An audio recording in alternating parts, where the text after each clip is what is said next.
কাল থেকে ফের বৃষ্টি দক্ষিণবঙ্গে। রবিবার পর্যন্ত বিক্ষিপ্তভাবে ভারী বৃষ্টির সতর্কতা। ২ পরগনা, ২ বর্ধমান, ২ মেদিনীপুরে ভারী বৃষ্টির পূর্বাভাস ঝাড়গ্রাম, পুরুলিয়া, বাঁকুড়ায়। সোম মঙ্গলবার বিক্ষিপ্ত বৃষ্টি, বুধবার থেকে বৃষ্টির পরিমাণ কমবে দক্ষিণবঙ্গে। উত্তরবঙ্গে বৃষ্টি বাড়বে মঙ্গলবার থেকে।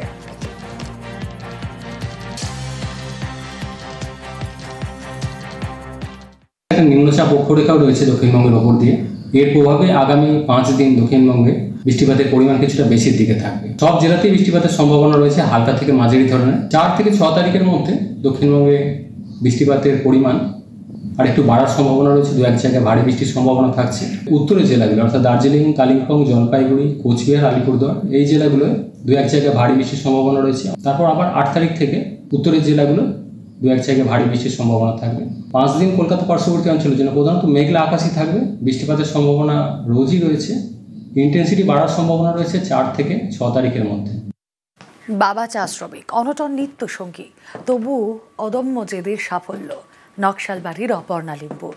MBBS পাশ করেছে মেধাবী ছাত্রী, আর বাবার মৃত্যুর পর অভাবের মধ্যেও হেরে যাননি আলিপুরদুয়ারের দীপজ্যোতি সরকার। নিটে উত্তীর্ণ হয়ে ডাক্তারি পড়ার ছাড়পত্রও পেয়ে গিয়েছেন তিনি।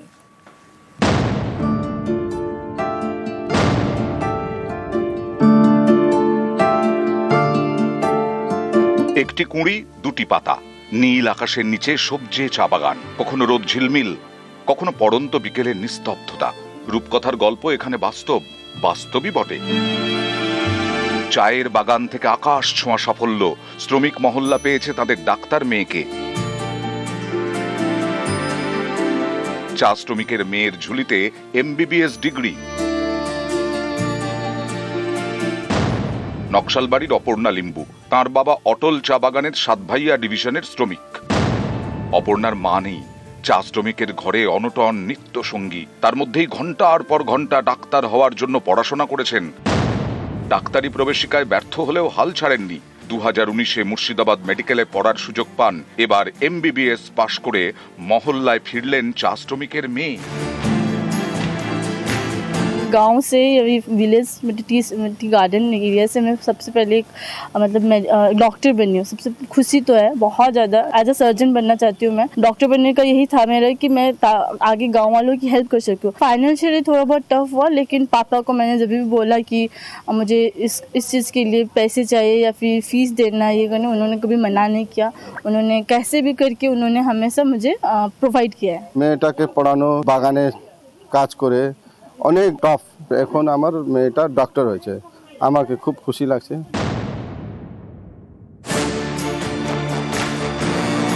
নকশালবাড়িতে যখন ইচ্ছে পূরণের ছবি, তখন আলিপুরদুয়ারে আর এক জিতে যাওয়ার গল্প।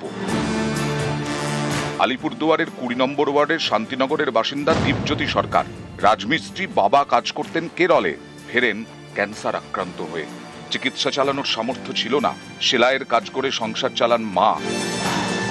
দীপজ্যোতির যখন ক্লাস 10, তখন বাবার মৃত্যু হয়। তাতেই যেন সফল হওয়ার জেদ আরো বেড়ে যায় মেধাবী ছাত্রর। মাধ্যমিক ও উচ্চ মাধ্যমিকে 90% বেশি নাম্বার পেয়েছেন দীপজ্যোতি। পুনের এক স্বেচ্ছাসেবী সংগঠনের সাহায্যে নিটের কোচিং নেন। এবছরে নিটে 720-তে 512 পেয়েছেন। রাজ্যে দীপজ্যোতির র্যাঙ্ক 914, দেশে 39,413। আমি খুবই খুশি হয়েছি এবং আমার বাড়ির সকলে এবং নেবার্সরা সবাই খুশি হয়েছে। অ্যাকচুয়ালি আমি ছোটোবেলা থেকেই চাইতাম যে আমি একজন ডক্টর হব। যদিও আশেপাশে লোকের থেকে শুনেছি যে ডক্টর হতে গেলে প্রচুর টাকা পয়সা খরচ হয়, বাট তাও আমার ইচ্ছে ছিল যে আমি ডক্টর হয়েই ছাড়বো, যাই হয়ে যাক না কেন। নকশালবাড়ির অপর্ণা আর আলিপুরদুয়ারের দীপজ্যোতি, দুজনেরই লড়াই আর জেদের কাছে হেরে গেছে অভাব। শেষ কথা বলেছে সাফল্য। নকশালবাড়ি থেকে বিশ্বজিৎ মিশ্র, আলিপুরদুয়ার থেকে রাজকুমার কর্মকার, নিউজ 18 বাংলা। 14 বছর পর হাওড়ার বাঁকড়ার 3 নম্বর পঞ্চায়েত এলাকার বাসিন্দারা পাচ্ছে নতুন রাস্তা সংস্কারে উদ্যোগী ডোমজুর পঞ্চায়েত সমিতি।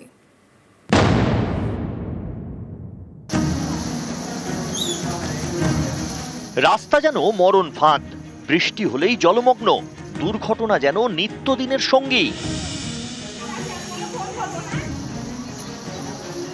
একটা দুটো নয়, 14 বছর ধরে এই রাস্তায় নাভিশ্বাস। তবে এই ছবিরই এবার বদল। হাওড়ার বাঁকড়ার 3 নম্বর পঞ্চায়েত এলাকায় রাস্তা সারাই হচ্ছে। ডোমজুর পঞ্চায়েত সমিতির উদ্যোগে রাস্তা মেরামতি হচ্ছে। 25 লক্ষ টাকা খরচে 1 কিলোমিটার রাস্তা সংস্কার হবে। এই রাস্তা দিয়ে 16 নম্বর জাতীয় সড়কে পৌঁছে যাওয়া যায়। হাওড়া আমতা রোডে যেতেও এই রাস্তাই ভরসা। বাঁকড়া 3 নম্বর হাসপাতাল রোড নতুনভাবে তৈরি হওয়ায় খুশি বাসিন্দারা। অনেক রকম টোটো ফোটো সব উল্টে গেছে, অনেক রকম মানুষের অসুবিধা হতো, তার জন্য একটা স্টেটমেন্ট নেওয়ার পরে সরকার একটা জায়গা দাঁড়িয়ে একটা রাস্তা করে দিয়ে এটা খুবই খুশি আমরা। এত সুন্দর হয়েছে, এত বছর পর হয়েছে তো একটা ভালো কাজ হয়েছে। মানুষ পড়ে যাচ্ছে, টোটোওয়ালা পড়ে যাচ্ছে, ভেন পড়ে যাচ্ছে। একটা ঢালাই রাস্তা হওয়ার পর প্রায় 8 থেকে 10 বছর সেটা লাগে ক্ষয়ক্ষতি হতে। 10 বছর হয়ে গেছে, আবার নতুন করে তৈরি করতে হবে। সামনে বর্ষা রয়েছে, মানুষের দাবি ছিল বর্ষার আগে যাতে রাস্তাটা হয়ে যায়, সেটা আমরা সম্পূর্ণ করতে পেরেছি ডোমজুর পঞ্চায়েত সমিতির মাধ্যমে। স্কুল কলেজ থেকে হাসপাতাল অথবা কর্মক্ষেত্র, গন্তব্যে বেরিয়ে রাস্তায় দেরি, কারণ রাস্তাটাই তো খারাপ। সেই সব দিন ভুলতে চলেছে হাওড়ার বাঁকড়ার 3 নম্বর পঞ্চায়েত এলাকা। রাস্তা মেরামতিতে পথ চলা হচ্ছে সহজ। শুধু বাঁকড়া 3 নয়, বাঁকড়া 1-2 সাধারণ মানুষের প্রয়োজনীয় রাস্তা 14 বছর পর তৈরি হলো। আর এতদিন প্রত্যেক দিন তাদেরকে দেখতে হতো দুর্ঘটনা, দুর্দশার ছবি, তা মুক্ত হলো পঞ্চায়েত সমিতির উদ্যোগেই। ক্যামেরায় রাজু ভুইয়ার সঙ্গে দেবাশিস চক্রবর্তী, নিউজ 18 বাংলা, হাওড়া। এবার বাঁকুড়া মেডিকেলে মিলবে আরো উন্নত মানের চিকিৎসা। হাসপাতালে বসানো হলো 10টি অত্যাধুনিক যন্ত্র, সৌজন্যে পাওয়ার grid corporation. Bankura Sammilani medical college হাসপাতাল, প্রতিদিন এখানে রোগীর ভিড়। আশপাশের জেলা ছাড়াও প্রতিবেশী রাজ্য ঝাড়খণ্ডের বাসিন্দাদের একাংশের বড় ভরসা। এমন একটি গুরুত্বপূর্ণ হাসপাতালে মিলবে অত্যাধুনিক চিকিৎসা। এর জন্য উদ্যোগ নেয় power grid corporation. Corporate social responsibility স্কিমে প্রায় 2 কোটি টাকা বরাদ্দ করা হয়। এরপরে হাসপাতালে বসানো হয় ophthalmic ultrasound, camera endoscope system, biofeedback সিস্টেমের মতো 10টি যন্ত্র। হাসপাতাল কর্তৃপক্ষের দাবি, এর ফলে আরো উন্নত পরিষেবা মিলবে। আমাদের বাঁকুড়া সম্মেলনী মেডিকেল কলেজ হসপিটালে 10টা স্পেশাল যন্ত্রপাতি দেওয়া হয়েছে। এগুলো স্পেশাল ইনভেস্টিগেশন এবং অপারেশন চিকিৎসাতে ব্যবহার হচ্ছে। এর মধ্যে আছে আমাদের আই ডিপার্টমেন্টের বিশেষ কিছু জিনিসপত্র, ইএনটির বিশেষ কিছু জিনিসপত্র, সাইকিয়াট্রি ডিপার্টমেন্টের বেশ কিছু জিনিসপত্র, গাইনি ডিপার্টমেন্টের ল্যাপারোস্কোপ এবং আমার স্পাইরোমিটার ফিজিওলজিতে। হাসপাতালে বসেছে অত্যাধুনিক যন্ত্র। এর ফলে বিভিন্ন পরীক্ষার রিপোর্ট মিলবে আরো দ্রুত, অপারেশন হবে আরো সহজে।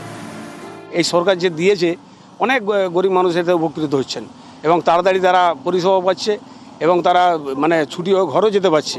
ভালো হয়ে যাচ্ছে প্রায় প্রচুর লোক। রোগ নির্ণয়ের ক্ষেত্রে বা আরও যে আমরা পরিষেবার আরও সহজ হয়, তার জন্য অনেক উপকৃত হব আমরা। এতে যদি কেন্দ্রীয় সরকার আরও কিছু উন্নতি করে, আমাদের বাঁকুড়া মেডিকেল কলেজের প্রভূত উন্নতি হবে এবং সাধারণ মানুষ, আমাদের মতন মানুষ অনেক আমরা সুবিধা পাবো। বাঁকুড়া থেকে প্রিয়ব্রত গোস্বামী, নিউজ 18 বাংলা।